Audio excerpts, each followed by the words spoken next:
Yazol.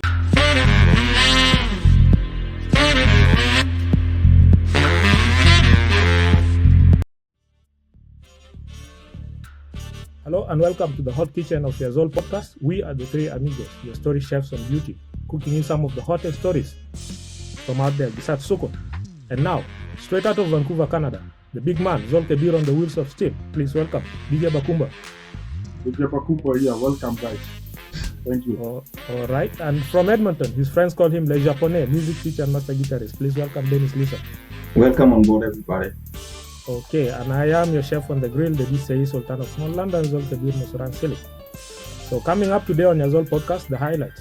We'll be doing a summary of the 2024 stories, a few of them. And from South Sudan, a sports roundup. And secondly, Christians in Jonglei celebrated Christmas by marching on the streets of Bor Town. And Angel Gabriel was among them in person.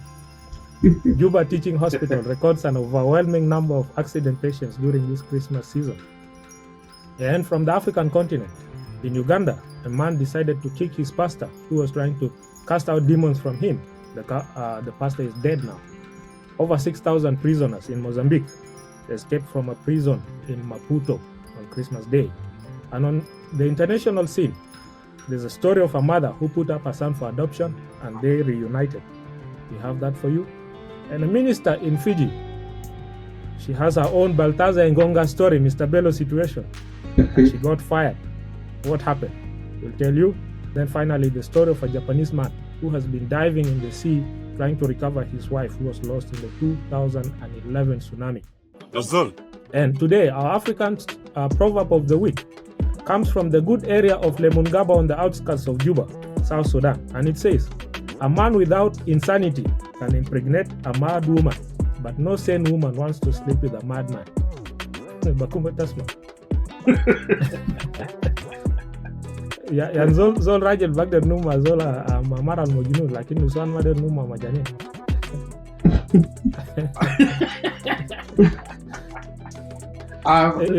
Is that not gender discrimination? And it's true actually. Ana must be to Mara Luma Rajal Mujun. Yeah. Actually, it has never happened. Okay. So I guess if you had to translate literally, probably the men are just taking advantage of the badness of the woman. No difference interpreting the proverb. I'm just saying in the literal meaning. Yeah, literally. I have no idea what the proverb means. Yeah. Okay. Right, okay, Dennis.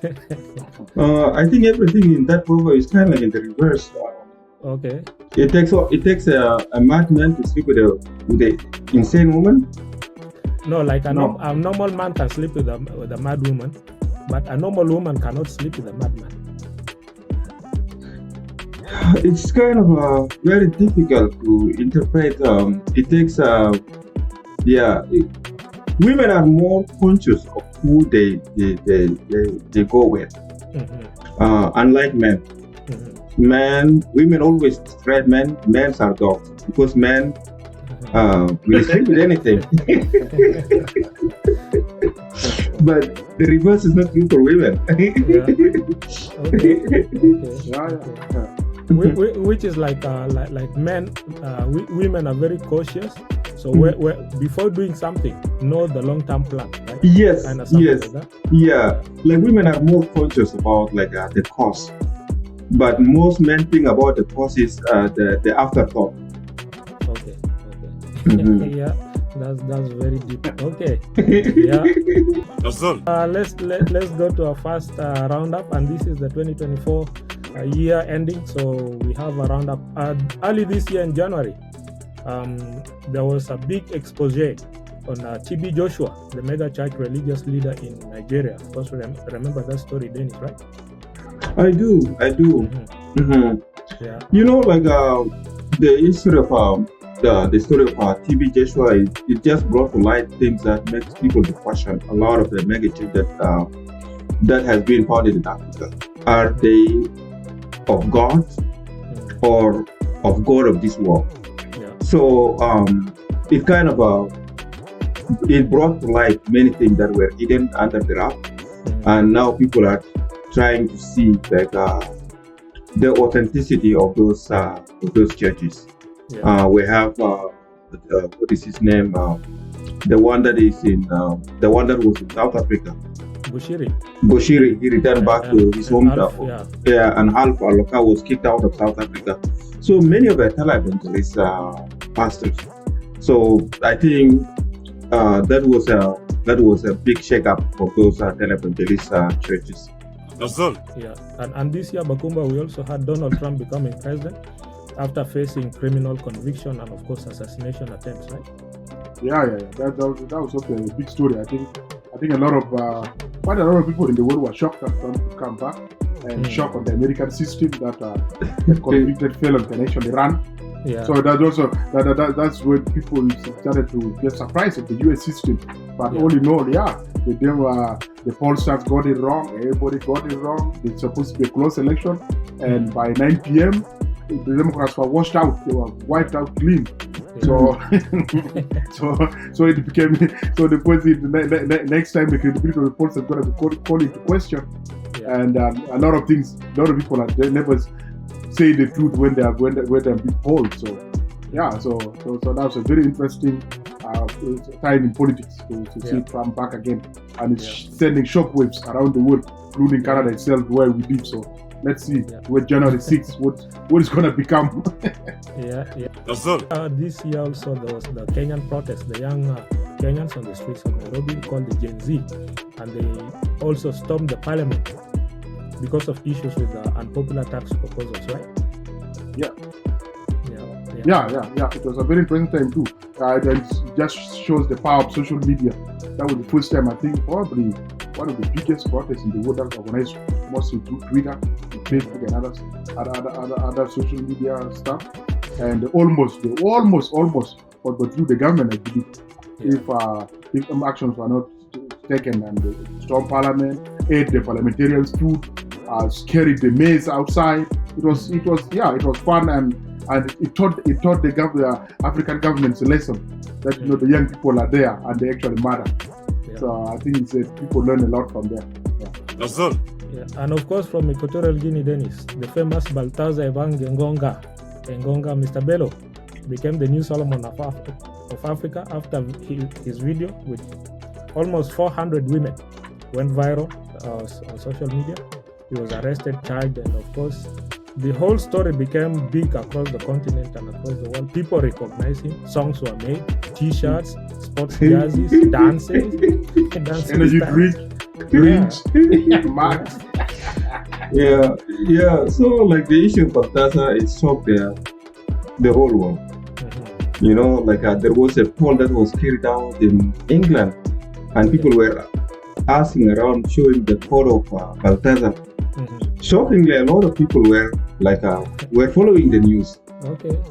So it is a it is a big kind of a phenomenon that people are wondering how could this man be sleeping with those ladies, and those women are not single women. They are women of substance. How did he manage to convince them, and how did he manage to record them? So it just shows the hidden side of people, things that people crave, but they are not able to show them in the public. So he had that power to tap into the secret of those women, the needs of those women, and there was a lot of controversy because he was a financial investigator. Yes. Trying to catch people who were doing fraud, and he ended up being caught. The chasing person got caught. Got caught. And the women that he slept with, they are kind of a high caliber kind of women, and it happened that they were caught in those scandals. And the thing is, how could they allow themselves to be recorded? So there was a lot of things that people don't understand. But at the end of the day, it is that every human being had that hidden side. the love of the forbidden. Yeah, those are the backroom issues. And then his wife was in it too, so it's something else. And then of course we don't forget the story of Sean PDD Combs, who was arrested in New York, was accused of some crimes, kidnapping and whatnot.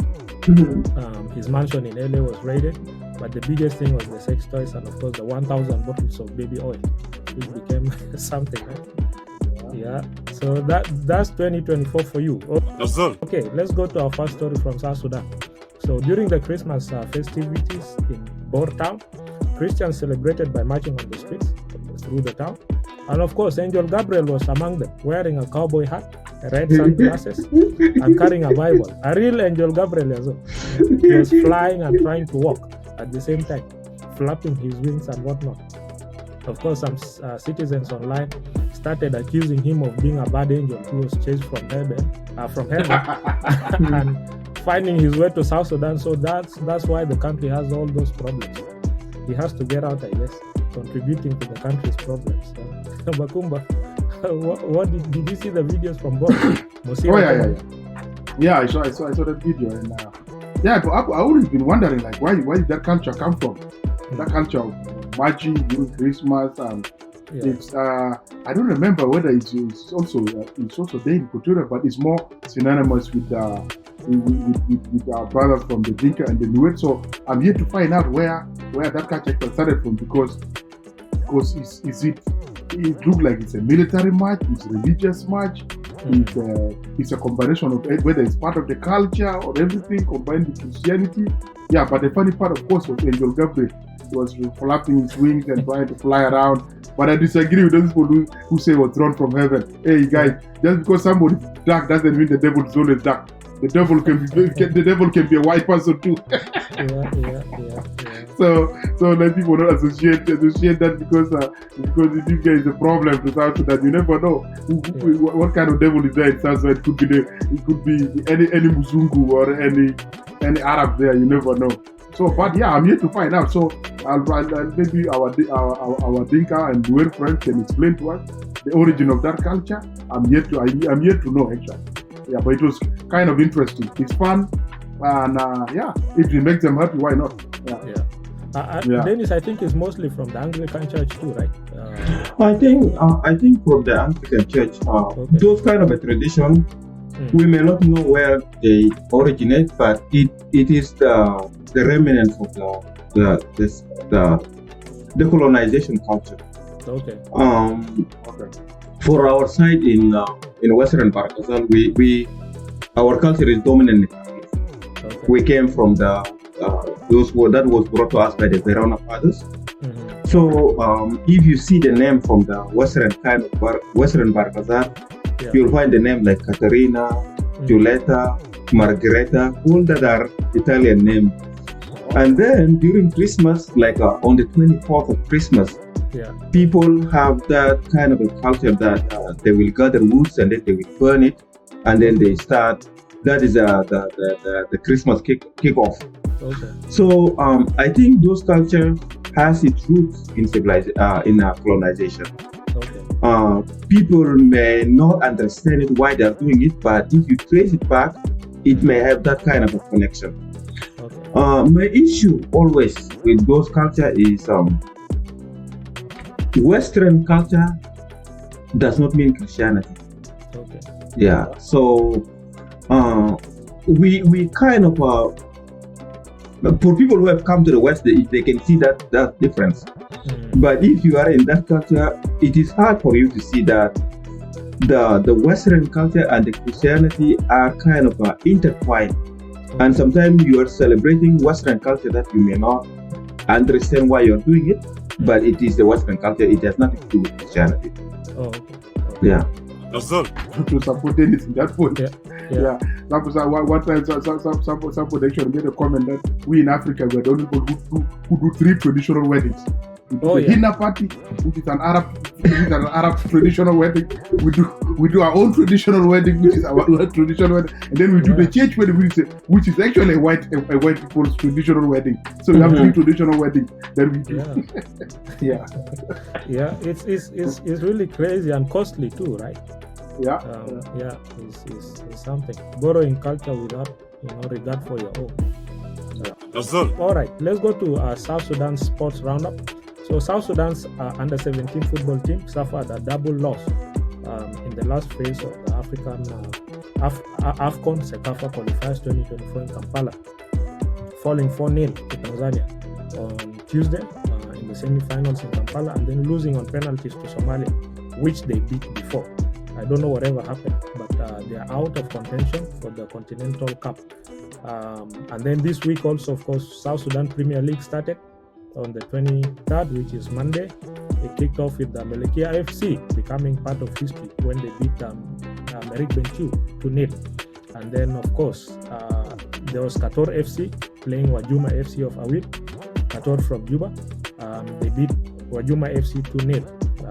The tournament is sponsored by MTN South Sudan and will conclude in 2025 June. So, and then last from South Sudan, of course, the senior team, which is the Bright Stars, but home-based players beat Rwanda 3-2 at Juba National Stadium. So basically, the game was about 2-0 by halftime, but Rwanda picked up and then they were able to bring up 2 more. But South Sudan was able to, go home with the points. It's a positive from the senior team, and we hope when they play, which is tomorrow in Kigali, we hope to get good results so that they can advance to the next level. So it's going to be a big tournament next year in Kenya, Uganda, and Tanzania. So we hope to see South Sudanese flag flying high during those events next year. And finally, South Sudan story from Juba. Teaching hospital was overwhelmed by receiving over 200 patients, various injuries, of course, mostly from road accidents and crimes across the city in the Christmas season festivities. An official from the hospital said most of the patients arrived during the daytime, but it was the surgery ward that was full, not the medical ward. So other tanasal, dugu gata mapanga, dugu mangnong, and all that, ketira, that's dugu myang, and they were not even considerate of their own situation. Bakumba, what do you think happened really? What should happen in this case? Basically during festive season, people in South Sudan goes obviously the next level, from the village to the city. Most of us who grew up in both village and city, we know what Christmas or Christmas Eve brings to people. There's that kind of excitement, that unbelievable excitement. People just do crazy things. If you are not, there's a group that if they're not drunk, they are not celebrating anything. There's a group that if they don't spend the whole of the 24th overnight in church, they are not doing anything. So there are all these manner of things, and there obviously increase in the amount when people are intoxicated. There is a lot of increase in conflicts and fighting, and of course with the emergence of border and the cars, you can expect how many accidents is going to happen. People really are not aware that drink and driving is dangerous. They just drink and they jump in their car. So with the emergence of all this mobile equipment, increases in that kind of casualties will continue unless we have a campaign and mindset of people being aware of drink and driving. Drink and driving, my comedian was making a joke, girl, among black people, when they go out and they're partying and stuff and drinking, for them, the designated driver is not assigned to the kawaja. We're drinking, a bunch of us, so you will drive us home so you don't drink too much. For black people, it's the guy who owns the car. No matter how drunk he is, he's just the designated driver. Dennis, your thoughts? I think even from the same, I was looking at the other newspapers from across the continent. There's always one or two stories about the number of patients going up because of accidents during Christmas. I think it was the same in Zambia, the same in Zimbabwe. Just crazy, right? I think it's crazy. Despite the security that the president, I think one of the speeches that was given by the president in one of the churches was about providing security. But the issue is not with the providing good security, but with the culture of the Christmas itself.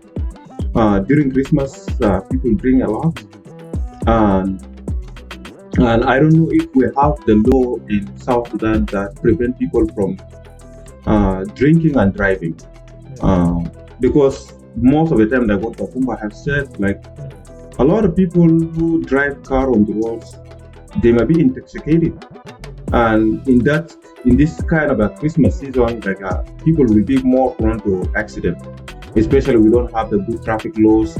So it is no surprise that you will see that the numbers of accident rising up. Yeah.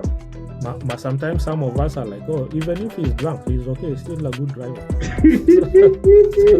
so it's crazy. Yeah.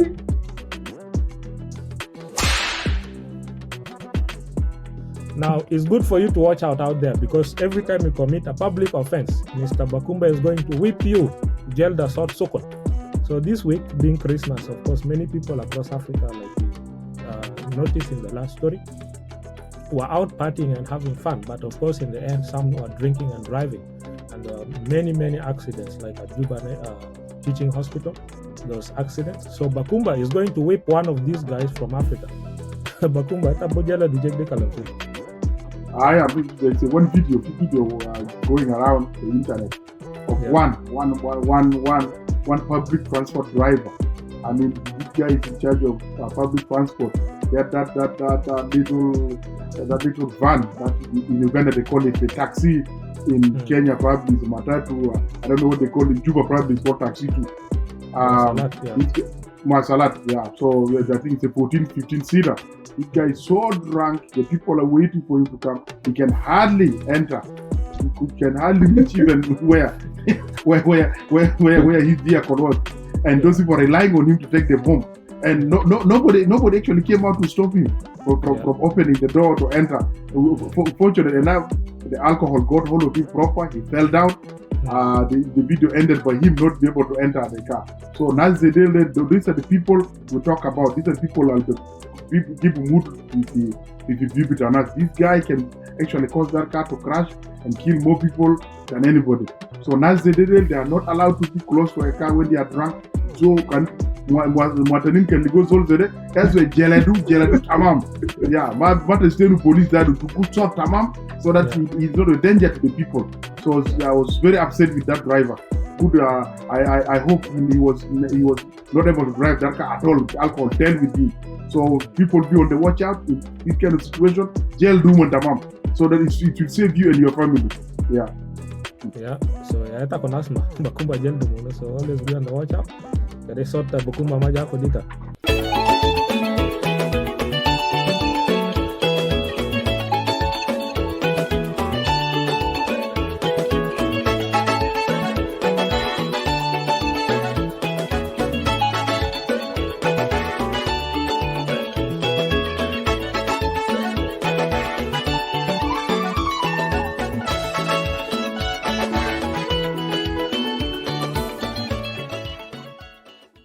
Alright, now when you hear that sound, you know what time it is. It's time for Beyond the Beats. Dennis Lissa, our music teacher and master guitarist, is always behind the sounds and behind the music with good stories.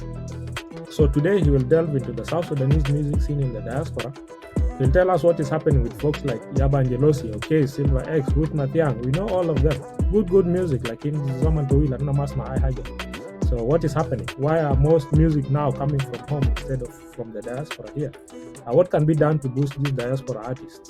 The issue of musicians in the diaspora is always very interesting and very surprising at the same time. Like in the diaspora, you find that there are many talented musicians, but their music is not going forward.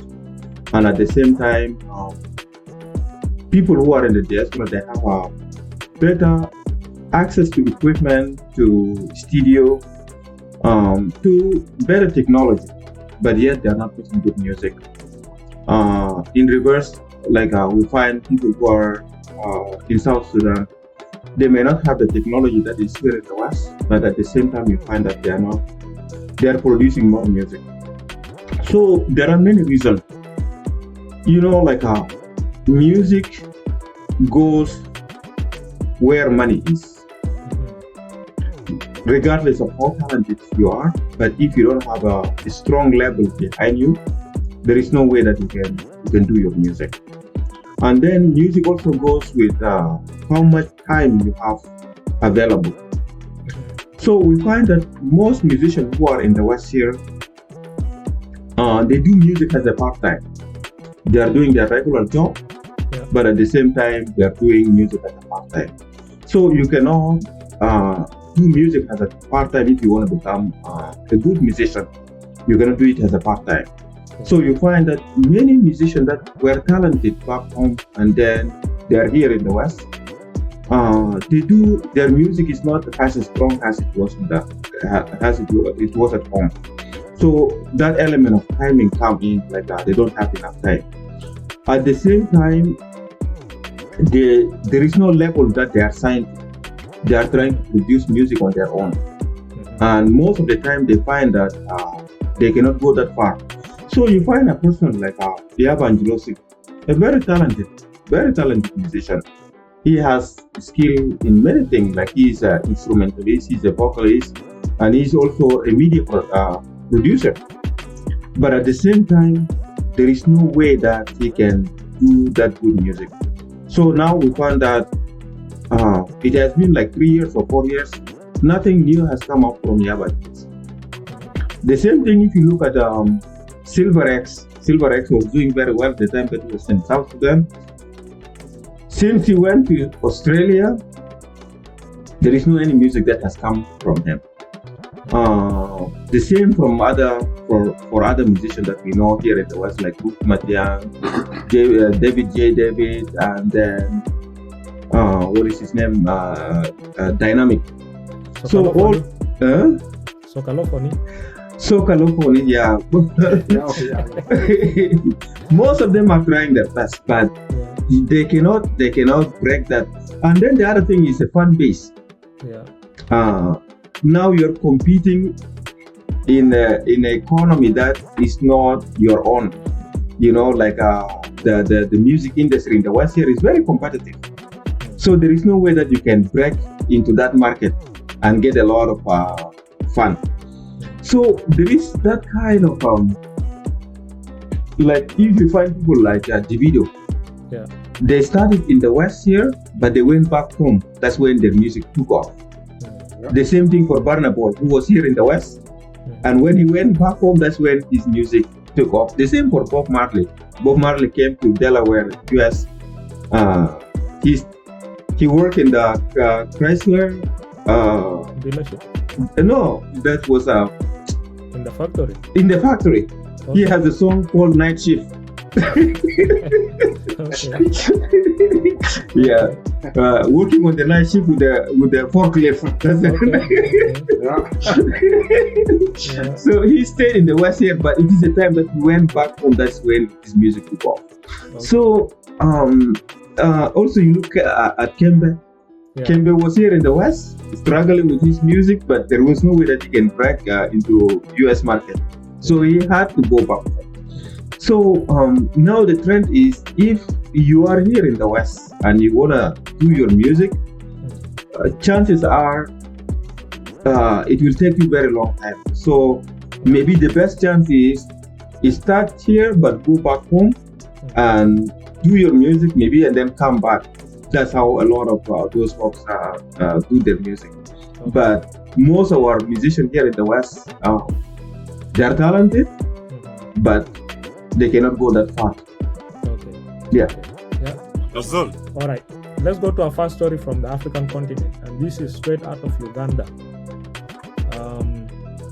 So a pastor, Pastor John Michael Ekamu of the Agule Pentecostal Assemblies of God Church, sustained serious injuries after his prayer session on Christmas Eve. The 52-year-old was exorcising demons from a member of the church who was brought in by their parent.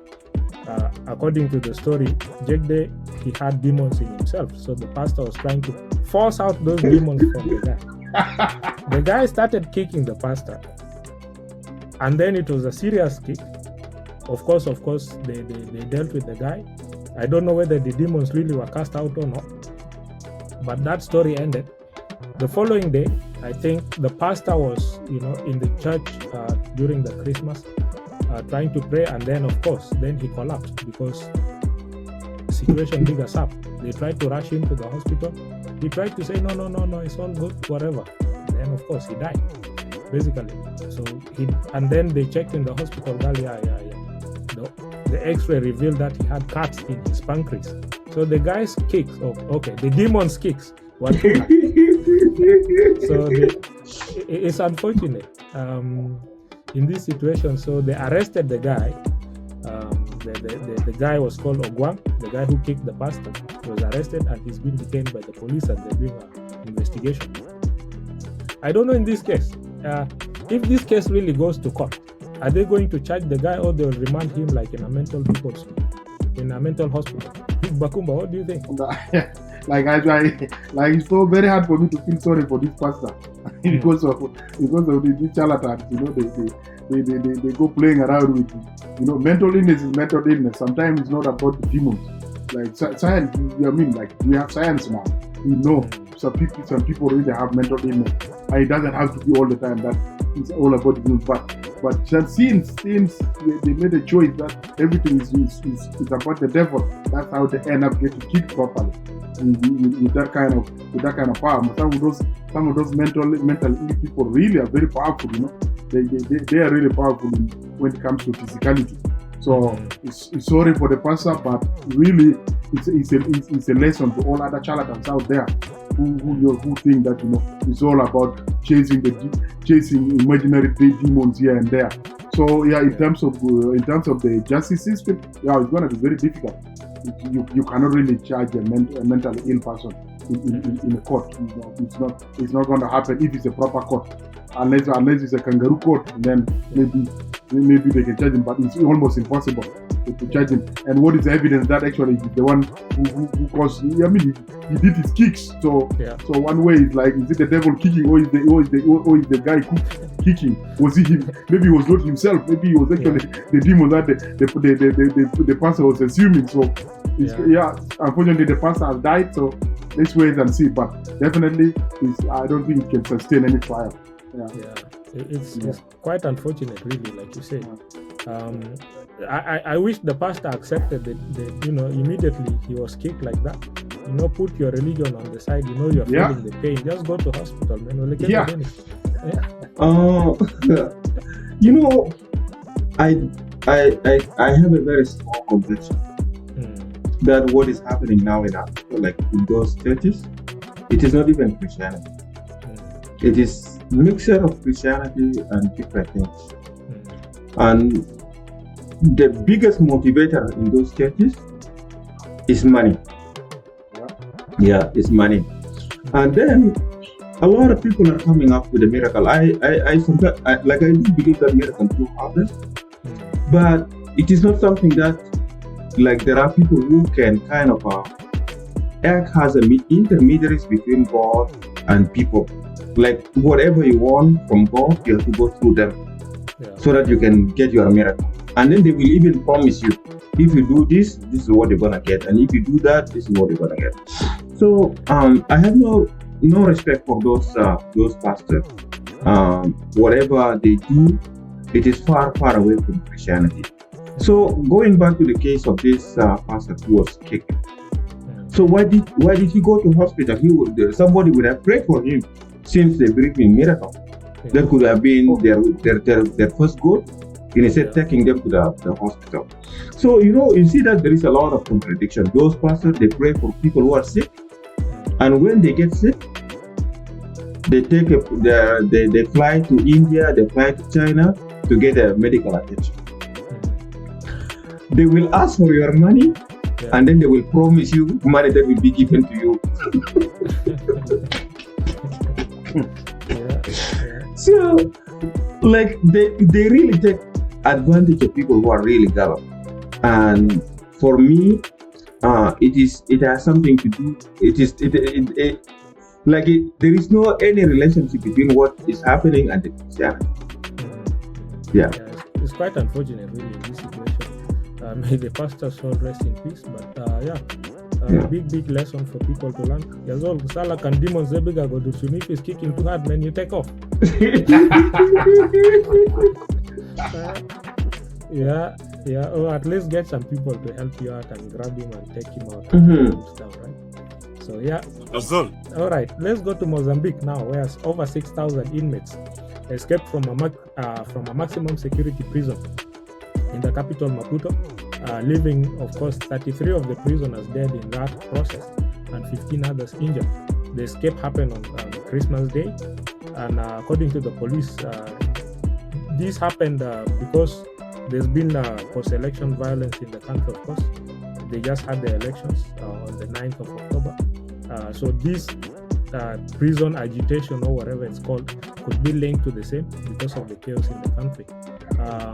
So basically, the prisoners who are detained in the facility, seized the weapons from the guards, liberating themselves and the other prisoners in the process. And then they ventured out, and of course, after that, the police went after them. And a few were captured.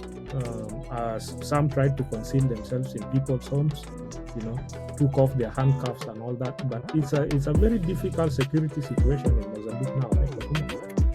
Yeah. Situation. Yeah. When you have post-election violence, when you have riots all over the place, the security system get overwhelmed easily. If you are reach a level where you're trying to contain streets, you're trying to maintain peace on the streets, and you're trying to maintain peace in the jail system, it becomes very chaotic, and that's how sometimes see government collapse, right? You see when people lose control of the system can easily collapse, and it can lead to lawlessness. So we hope that the situation will be under control as soon as possible. Otherwise, we don't want to have another African tragedy again of country going down into the woods. We hope for the best for the Mozambican people. I don't know what is it with the African countries that have gone through civil wars like Mozambique, Angola, South Sudan, Liberia, Sierra Leone, with Congo. We always have the same kind of mindset. It's like all problems need to be solved through the gun. I don't get it, Dennis. What do you read from this story? You're right. But it always shows the level of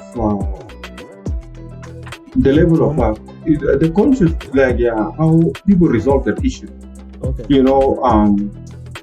Like from the other countries, it is easy to resolve case problem because they have a proper system of how a conflict is resolved. Mm-hmm. Like in the parliament or in the Senate, contentious issues can be brought up and then people resolve it peacefully.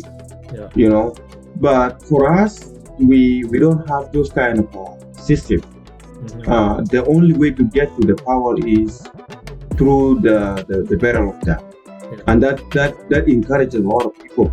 We have that kind of trend in South Sudan. If you lose power, you have to pick up gun. Mm-hmm. And then for you to become somebody, you have to have a gun, people backing you. So that's why we have this phenomenon of having a lot of rebel group. And then in the mother Sudan, it's a big issue now. Like in Sudan, there is many rebel groups. Like if you go to Western Sudan, we have numbers of rebels. And then now, in Al Jazeera, there is a different rebels group. And then in Eastern Sudan, the country is full of rebels. And then we have the same case. A lot of prisoners also escape from prison. Yeah. So now Sudan is, I don't know how this problem is going to be resolved, but there is too many guns. Guns is in many hands now, now. Yeah. And how is government going to contain this is going to be a big issue. Mm-hmm. And we pray that South Sudan doesn't go through that. But it is something that we have to watch out for. If we are not careful, we may also slide in the same kind of an issue. Yeah, and of course, we've seen before in countries like not Mozambique, but Brazil and Colombia and Ecuador, Venezuela, where prisoners en masse just take off from prison. Even in Mexico, they get rescued, and then those guys go back into the same lifestyle that they had, killings and whatnot in the streets. So back to square one. Hopefully they sort them out, right? It's very difficult. Yeah, most of the problems like you guys alluded to, they fail their institutions, right? Like when you are in a system where institutions are not working, you have people have no option but to use unconventional means of solving problems. When you have no elections are done, but they are selections. We have parliament that is already predetermined. You have military that is under control of the regime. All these kind of things, when institutions don't work, people have no choice but to raise that out. It's difficult. I saw one situation in Somalia where there was a football match, and then all of a sudden the police guns out, shooting right into the crowd. Just because of a football issue, right in the stadium. Civil war countries, always people think the gun is the solution. Come on, man. All right. Let's go international. And our first story international comes from the US. In Chicago, where there's a sweet story of a reunion between a mother and son, who, despite having not met over a long time because the mother gave up her son for adoption when she was younger, apparently the son turns out to be one of her customers. She opened a bakery called Give Me Some Sugar Bakery, and then she hired an employee. Of course, he was out and about, and then this other mother was busy trying to locate the son she gave up for adoption. And then she got a call, and she was not sent the guy's picture. She was 17 when she gave him up. So the guy is back, to work, and then he discovers, actually the boss is his real mother. And then the funny part is because the lady is sick now, so basically the son now has to take over the running of the bakery. Difficult situation that she gave him up, but of course in the end it's kind of, he came back to the mother, which is unexpected, right, Dennis? That story is like I don't know. So how did they discover themselves? Like, were they talking until they came to know each other, or there was just that thing that connect them that they kind of So the lady runs the bakery, and then she employs this guy the boy who is now 34 years old. She has good connection with him. He's a good employee, but she gave him up at 17, so she was busy in the back trying to figure out, what happened to my son? I gave him up. So she's digging, and then she discovered, this is actually your son's phone number. They didn't send her the picture. If they had sent her the picture, she would have known. So she got a phone call, and then she was able to trace, and then she calls him. And then while they were having the conversation, that's when he discovered, you're actually my boss. It is just like a very kind of a good story, right? Like with a happy ending. People sometimes are forced to give child to adoption for reason personal to them. We don't judge them because we don't know. Like for 17 years old, if you are 17 years, you find yourself you're pregnant. Sometimes you are forced to make a tough decision. Here in the West, there are good systems. Like when you give somebody for adoption, like you find people who really genuinely want to adopt, and later on they want to connect you with your real mother. So that's one of the good stories ending like that. And then like people who are given up for adoption, they have that longing, even if the foster mother is treating them that well, but they have that kind of something that is missing in them. And they really want to see the real mother, just for the sake of they that to have that kind of a connection. So I'm glad that this 34 years man managed to meet his real mother. So that's a really good ending. Bakumba, if you are in the guy's shoes, what would you have done? I mean, like that's like. I mean, it's a good ending of the story, and this guy, instead of just being an employee, is going to be the employer now. Yeah, Pretty much, he got business handed out to him that he can easily, if he has good business acumen, that he can be able to run the business. I mean, it's a good ending for him. That's like a fantastic story from just maybe getting minimum wage to be a business owner, helping the mom. So that's a great thing. And we wish them all the best.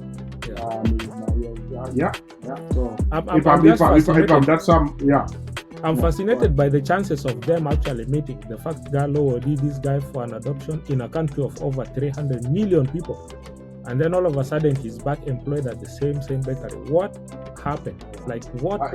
I don't know what. I think the faith that brought them together. Sometimes. When people are in love, sometimes they kind of wish to see this person, and then all of a sudden the person will appear. Like there is something that happened in the outer space there. We don't know, like that secret connection that connects people. Out of a million, you find yourself you are in love only with one person, and you sometimes try to understand, try to reason it out. Why are you just fascinated by this person? You may not understand, and that person may not understand. So there is something that brings people together. We may not understand. We may not have all the evidence to prove it. Because love is an emotion, right? Or that connection is an emotion. So we cannot explain it. So there's a Fijian member of parliament who, because Fiji is parliamentary, so the member of parliament becomes a minister. So she's been appointed minister by the prime minister. And so in the past few days, there was an explicit video of her that leaked and was shared online. The member of parliament is called Linda Tabuya. So she had intended to send the video. She recorded to her husband. And then, of course, the social media, people got the video, and it's been shared back and forth everywhere. So the Prime Minister, Mr. Sitiveni Rabuka, announced that he is sacking Mrs. Tabuya as Minister for Women, Children and Social Protection. He announced it, of course, on Facebook. The story is all over the media in Fiji.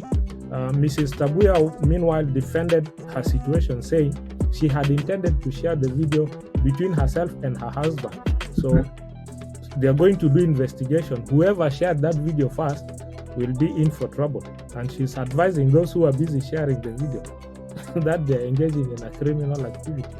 So it's supposed to be a private video. So be careful if you're in Fiji and sharing. You might end up in jail. But she lost her ministerial position. It's not like Ngonga situation, but it's like, she went viral. Bakumba, what is your thought on this situation? I don't know why, people who are, if you're a public figure, when you go ahead and, shooting videos or nude videos or some explicit content that you want to share with you, doesn't matter with who. I think when you're in public position, especially what people who are public figures, be entertainers, be politicians, shouldn't be engaged in anything like that, because anything that leaks will destroy your career completely. And it's really, really unnecessary. I don't know whether that video is supposed to maybe she's living in maybe they have a distant relationship whereby she's living in a parliament close to the parliament where it is, and the husband maybe is far away, wanted to excite the man,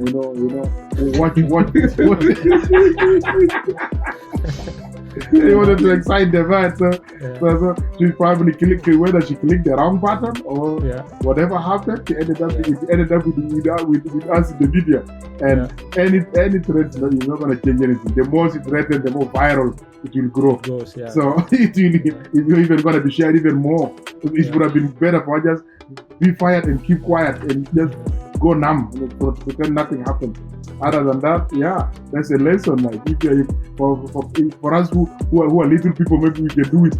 Nobody will care. But if you're a position of power, man, you shouldn't be engaged in something like that. It's very unnecessary.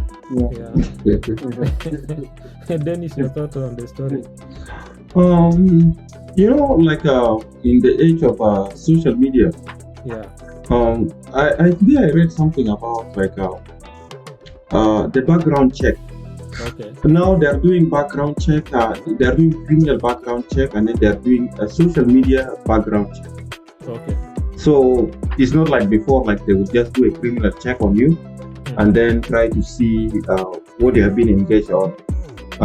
But now people do a social media kind of check to see how are you like the social media versus your real life. So if you are not behaving very well on the social media, you are doing a lot of they can do public campaign Facebook, and they are doing a lot of yeah. So then now like it will come up on your social media background. So with what happened, why do people do something like that? I always come that every human being, they have this kind of a dark side, the hidden, the forbidden fruits, things that people crave, but they cannot do it. Yeah. So the question becomes like, was it something that this minister was doing? Is it something that she and her husband are doing it regularly, or it is something that a one-time thing that happened to got leaked? Yeah. So those are the things that we should look at. And if she meant it for her husband, why would she do that for her husband if the husband is with her? Was her husband out of the country? Yeah. So those are the things. So of course, if you are a public figure and you get engaged in something, and then you are the minister of gender, children, like a very sensitive position. So of course you cannot hold that position if you are in that kind of position. They cannot allow you to, because you are now kind of a person that people look up to. So it is something that I'm yet to figure out why she did it. Like why people of like people in that good position do something like that. Yeah, do something like that. Yeah. And in Fiji, it's a bunch of islands, so maybe the husband was on the other island. It's like I'm missing. Instead of taking a boat, excite the man. Let me just send this. So that when the man come home, he's kind of excited. About at least he's happy. Yeah, so that he doesn't get engaged anywhere. So. But we can also go on a trajectory and say, maybe she was sending it to her side dish, and then because situation big us up, now she said, no, I was sending it to my husband. Anything can possible. So is there any statement from the husband? No, that is of course the Prime Minister fired her.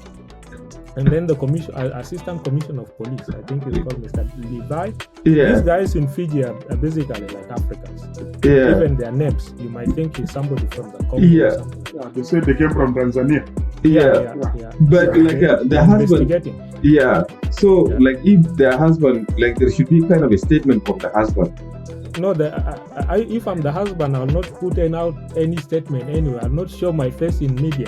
You don't have to say anything.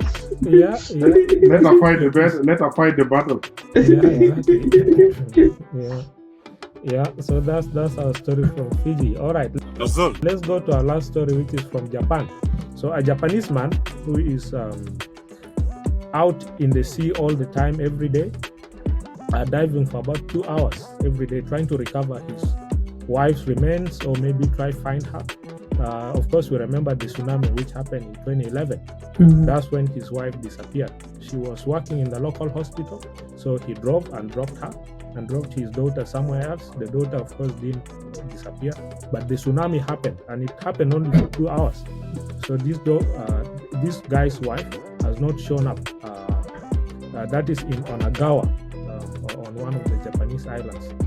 So basically, this guy, because he's trying to find his wife, he hooked up with one of the instructors, like diving instructors, somebody called Masayoshi Takahashi, who takes out tourists and people into the sea every day. So he joins with them, does the diving, and comes out. So most people who are doing the dive with them actually don't know. rather guy is busy trying to locate his wife. I think this is like sentimental and love too much for the wife. You know, it's 2011 is like over a decade ago, but the guy still dives religiously every day trying to recover his wife. Japanese culture is very deep in those sense, right? Sometimes love is not shown open, the tannaini, you know, kisses and whatnot. Action. For them it's action. Yeah.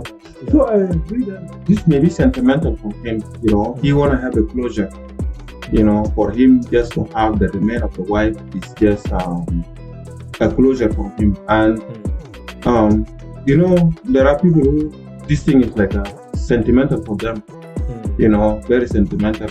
Like they just want to make sure that, you know, they are at peace with themselves, and they cannot be at peace with themselves until they find the remain of the wife. So yeah. So he dives for like about an hour, which is, you know, in the sea. I was showing somebody some of the depths in the sea. Like from the top all the way down is like 11-15 kilometers down. For the love of God, I would never put myself in that situation where I'll be swallowed by a whale, you know. Bakumba, your thoughts?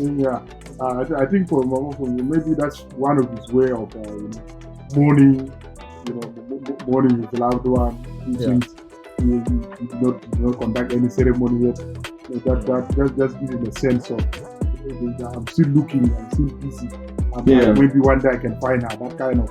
It's just mourning and keeping hope, even though it's hopeless, but still keeping hope alive to find something. So people mourn in different ways. Some people, you know, if somebody die in a car accident, they will be going to that spot for many years to come. Either take flowers there or something like that. And that's so right. So people do mourning in a different way. So that would be one of his ways of actually mourning his loved one. And even the chances of locating the remains is close to none. Like it is just like a needle in the haystack. Like how are you gonna locate like this remains? Impossible. Like, I know cases where in Canada, for example, there was one guy who disappeared in the 60s maybe. Then the police were on the case for a long time. He was seen, this is happened somewhere in BC actually. He was seen driving and they were told, oh, he was seen here and then never seen again. So the road he took was along the river. So he drove his car into the river in the 60s. That one at least is in the car. In the car, using the car at least. But if your body just in the open sea, in the open it's sea, almost not possible. And she was in the hospital and then disappeared. That means she was just probably carried away. Very difficult, but it's a way to mourn. It's a way to show love. It's many things. So it's still positive, you know. So that brings us to the end of this episode, the last episode of the year 2024. Of course, we know Yazol Podcast started this year. So we thank you so much again for being with us and for supporting us, for always being here to watch new episodes every Sunday at 8 p.m. And of course, remember to always like, share, and comment, and tell a friend to tell a friend. So look out for new episodes every Sunday, 8 p.m. from Yazol. And of course, follow Dennis, follow Bakumba on Facebook. And of course, you'll find links to every video that we have in the description of the video on Yazol TV on YouTube. Please subscribe and follow us on TikTok. And of course, it's always a pleasure to see you again.